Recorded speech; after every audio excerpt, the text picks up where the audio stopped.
Happy Women's Day ថ្ងៃនេះនាំក្មេងស្រីអាយុ2ឆ្នាំដើរមើលសួនត្រីម្ដងមើល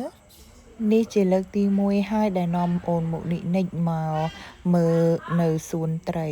នៅខេត្តសៀមរាបធ្លាប់ចូលម្ដងដែរអង្ការអូននៅក្នុងពោះឥឡូវគេបានមកមើលផ្ទាល់ហើយអង្ការមុនមើលពីក្នុងពោះមកណា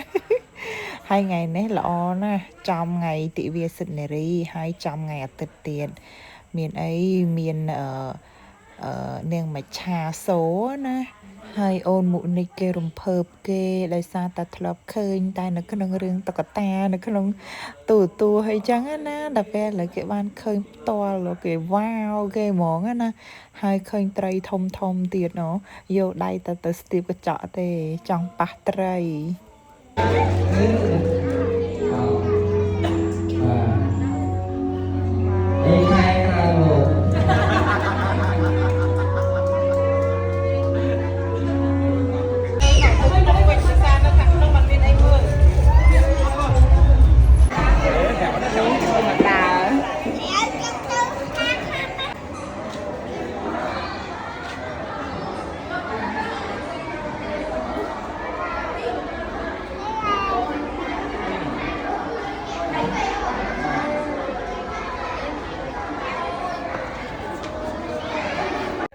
អូនគាត់ខ្វះកណារត់ទៅនេះរត់ទៅនោះរត់ឆ្វេងរត់ស្ដាំម៉ែចាប់មិនទាន់ទេអត់ដឹងមើលអីពិតប្រាកដទេឃើញចេឃើញអាបងរត់អីក៏រត់តាមគេទៅអូយ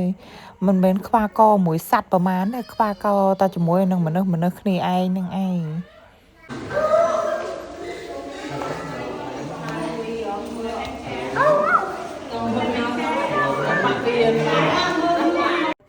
កលេចមកមើលកញ្ញាលូណែនេះវិញនេះ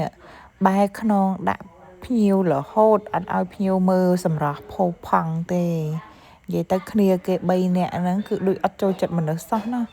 បែរខ្នងដាក់មនុស្សរហូតដើរសួនមួយថ្ងៃអស់ចិត្តអស់ចង់នេះមកលេងសប្បាយនឹងអាបវលនេះវិញអត់មានចង់ទៅណាទេឈោបវលសើម្នាក់ឯងនឹងឯង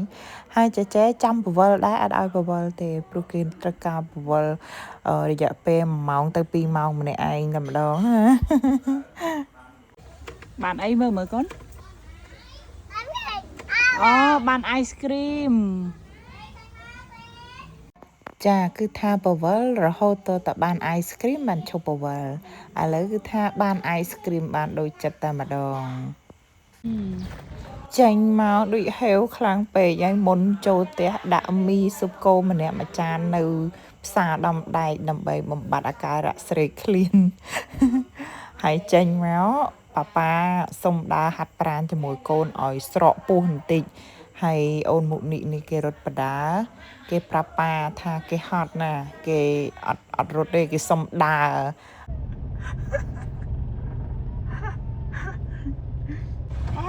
Hello con. Dạ. Hỏi cho con chẳng xăm sai xếp cái dấu ấy.